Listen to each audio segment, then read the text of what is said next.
Hello and welcome to all of my fabulous 307 summer students.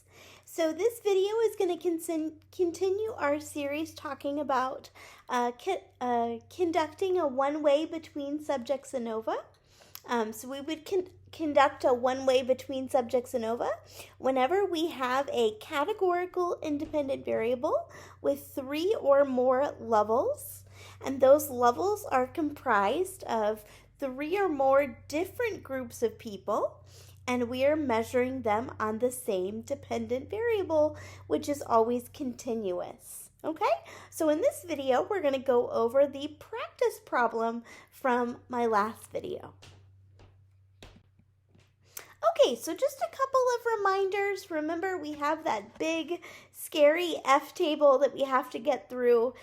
So just before we do that, I again want to orient you to all of this fairly simple calculations that we have to know in order to start solving those larger equations, right? So first we have capital N, which is the total sample size of our group. Then we have N sub 1, N sub 2, N sub 3, and those are the numbers of people in each of our levels of our independent variable or each of our 3 groups. K is the number of levels of our independent variable or the total number of groups that we have. G is the grand total sum of scores for all of our 3 groups.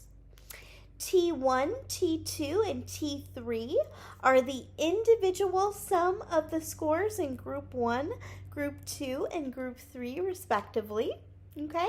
And then we have the last number, which is the sum of the x squared column. So we square each person's score in all 3 groups, and then we add them all up. Okay? So now let's scoot on over to that scary looking F table. Right? So what we're going to do first is we're going to calculate the sum of squares between our groups, within our groups, and the total. And then we'll calculate the degrees of freedom for the between groups, within groups, and total. And then we'll have enough information to calculate our F value. Okay? So our practice problem, we were looking to see if there's a relationship between what we wear and how we perform, right? So our independent variable was comprised of 3 levels, a group of people that wore a doctor's coat, a group of people that wore a painter's coat, and a group of people that didn't wear a coat, but they saw a doctor's coat, okay? And then our continuous dependent variable is performance on a visual search task. Okay? So the first thing that we're going to do is we're going to make our handy dandy table, which shows us each of the 3 groups. Okay? So in our table, we have the blue square for people that wore the doctor's coat. We have the pink square for people that wore the painter's coat. And we have the green square for people that saw a doctor's coat. Okay, that was the control condition, essentially.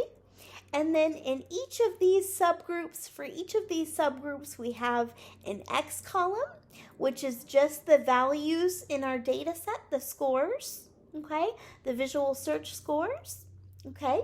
And then we have an X squared column, where we're just squaring each of those X values.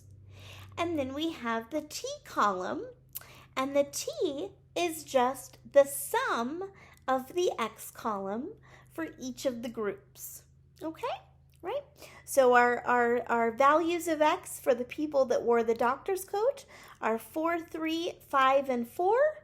Okay, so we square each of those values, 16, 9, 25, and 16. Okay? And then we sum up all of our X values, and we get 4 plus 3 plus 5 plus 4, which is 16. Okay? And we just repeat that process for each of the other levels. Okay? And that gives us almost all the information that we need, right? So now we have our our t-values, okay? And of course, we have our total sample size, which, I'm sorry, this is the incorrect notation. Our total sample size is 12, not 15. So we have 4 people in our blue condition, 4 people in our pink condition, and 4 people in our green condition. Okay, so that should be 4, 4, and 4, which gives us a total sample size of 12. Okay? And then we have our t-values. In the blue table, it was 16. In the red table, it was 8. And in the green table, it was 10.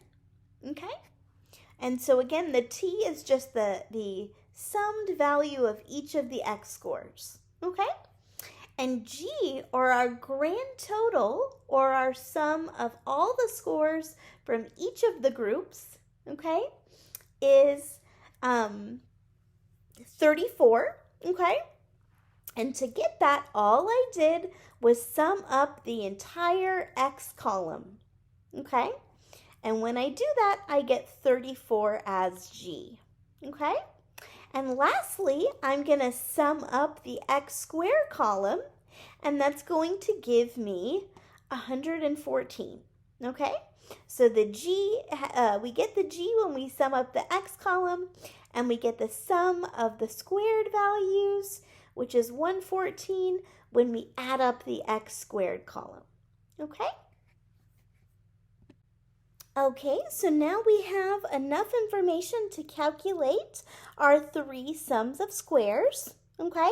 So our total sum of squares is going to be the sum of that x squared column minus g squared over n, okay? So we found out that the sum of our x squared column is 114, and then we subtract that from our g, which is 34, squared over our total sample size, which is 12, and that gives us 17.67, okay? And then for the between subjects sum of squares, we're going to add up each 3 groups, their t-value squared over n, okay? And then we're going to subtract that from g squared over n, okay? So our t-value in the first group was 16. So we square that 16 over the sample size of that group, which is 4. And then we add it to our second group, and the t-value there was 8. So we square 8 and we divide it by the sample size of that group, which is 4. And then we add it to our last group, which had a t-value of 10. So we square it and divide it by 4, and then we subtract, again, that g squared over n value, which is 34 squared over 12, and that gives us 8.67, okay?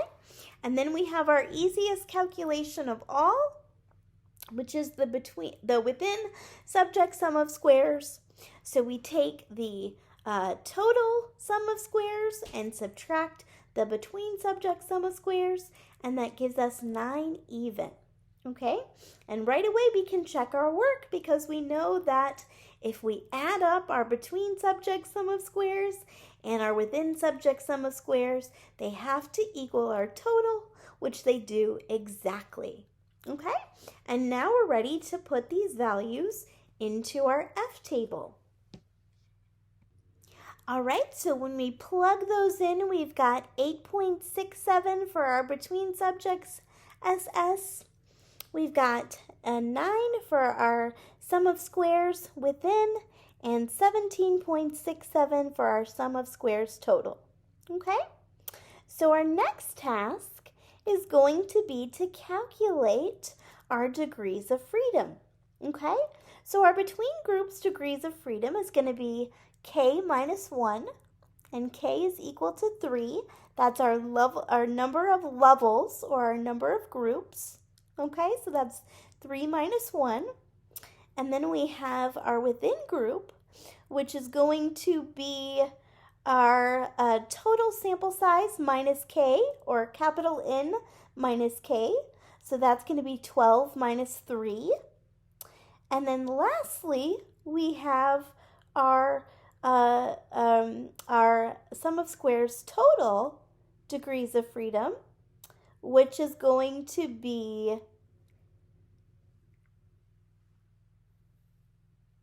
our sample size, total sample size, minus 1.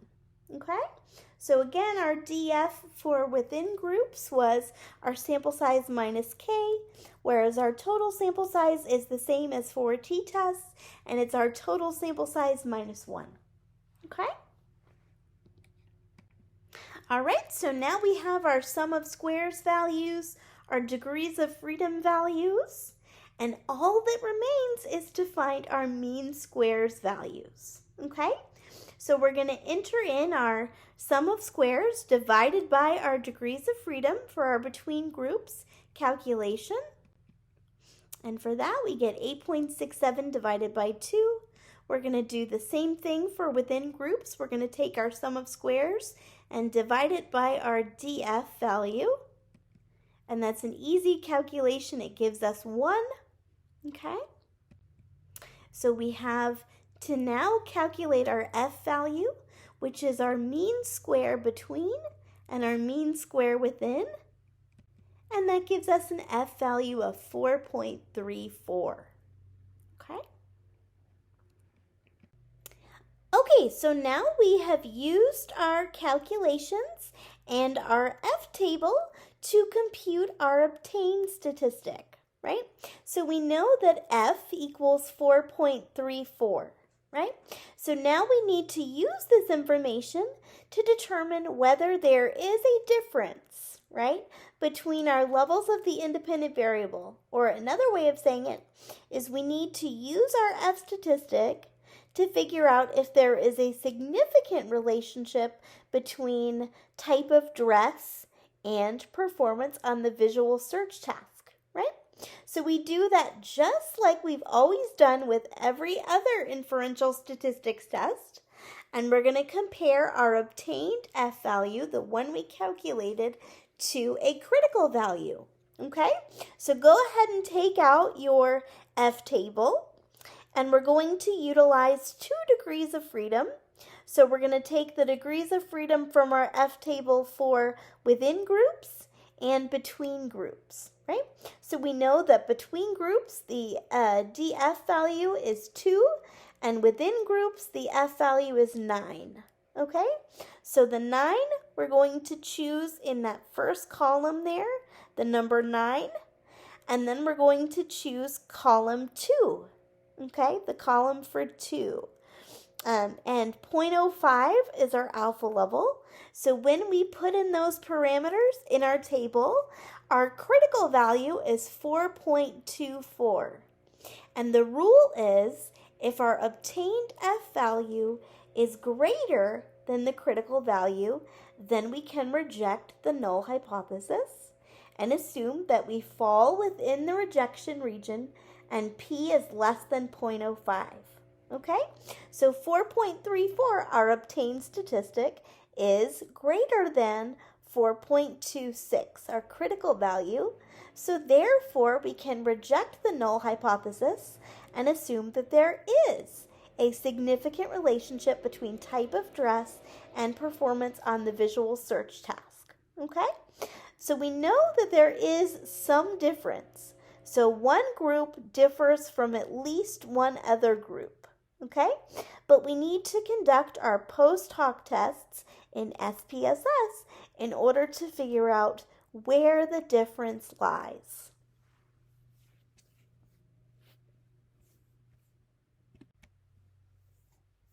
Okay? So like I said, we know based on the fact that our F is significant that there is a difference somewhere, but it doesn't tell us where those differences lie. Okay? So we're going to rely on SPSS to do that. Okay? And the first thing we need to attend to in our SPSS output is the descriptives box, because that's going to give us our in and our means and our standard deviation for each level of our independent variable or each group of people, which we're going to need when we write our results up in APA style.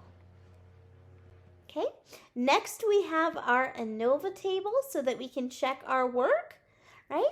And we start with our sum of squares. So we have the 8.67 for between, the 9 for within, and the 17.67 for the total, right? We have 2, 9, and 11 respectively for our degrees of freedom, okay?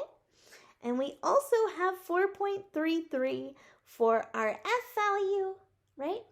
And when we utilize SPSS, we don't have to worry about that critical value table. All we have to do is look at the P value itself or the significance level, and it tells us the significance level is 0.048, which is below 0.05, so we know we can reject the null hypothesis.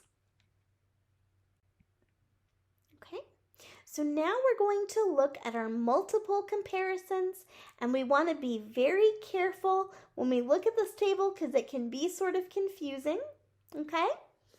But let's look in that first column, okay, and compare it to the second column, okay? So we have wore a doctor's coat, and we're comparing that to, so we're comparing individuals who wore a doctor's coat to individuals who wore a painter's coat, and looking at whether their visual search or their visual search scores differed significantly. So we look in the significance column and we see that it's 0.047, okay? So we can conclude that the visual search scores in individuals who wore a doctor's coat were significantly different than individuals who wore a painter's coat, okay? If we look down at any of these other comparisons, though, we see that they're not significant. So there's no significant difference between individuals who wore a doctor's coat and individuals who saw a doctor's coat in terms of their visual their visual search test. Okay? Similarly, there's no difference in individuals who wore a painter's coat and individuals who saw a doctor's coat. That is also a non-significant value because it's greater than 0.05. Okay?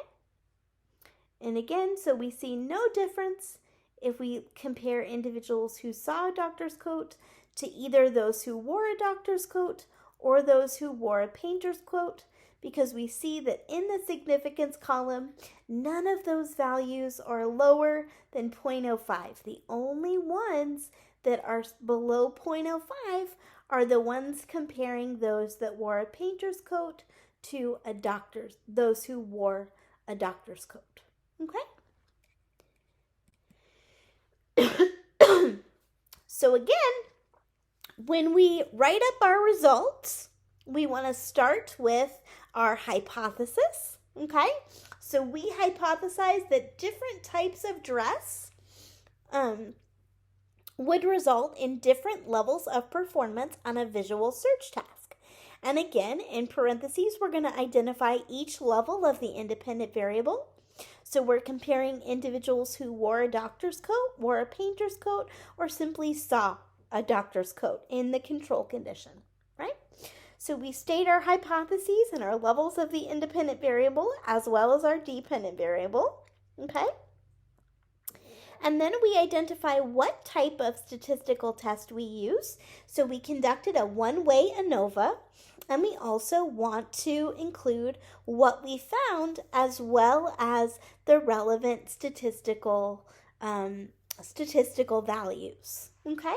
So again, we're going to report our F value along with our degrees of freedom for our groups as well as for our within group as well as between group variance, okay?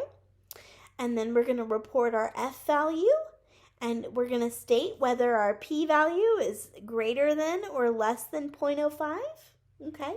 Because it was 0.048, that's less than 0.05. Okay, so once we report our F statistic and all of the relevant values, the degrees of freedom, the obtained F statistic, and whether it's less than 0.05, okay, then we're going to report our post hoc tests. So we used Tukey analyses, so we would say post hoc Tukey analyses indicated that people who wore a doctor's coat performed better on the visual search task than people who wore a painter's coat. And then we're going to include those means from our descriptive table. So we see that the mean visual task performance in people that wore a doctor's coat was 4 compared to individuals that wore a painter's coat. And we see from the standard deviation that those are fairly equivalent at 0.82 in both conditions. Okay, and because none of the other differences between the levels of the independent variable were significant, then we simply say no other differences were significant.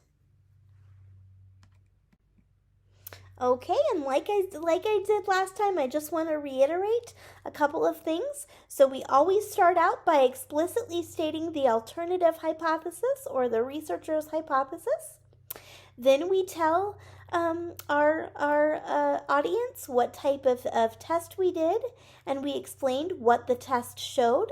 So we include our test statistic, our degrees of freedom, and our p-value, whether it's greater than or less than 0.05. We also indicate what type of post hoc test we use and describe how the groups compare to each other. Okay? And when we do that, we always want to include the sample mean of each respective group, the mean of each respective group, as well as the standard deviation. And we want our mean, our standard deviation, and our p-value to be written in italics. And we want to include a space before and after our equal sign. And we want to round our values to 2 decimal places. Okay? And those are the conventions of APA style. Okay, so that's it for my example problem video. Next, I will have some videos showing you how to conduct an ANOVA test in SPSS, and I'll show you how to get those post hoc analyses that I've been talking about. Okay, have a great day, and I'll see you in my next video.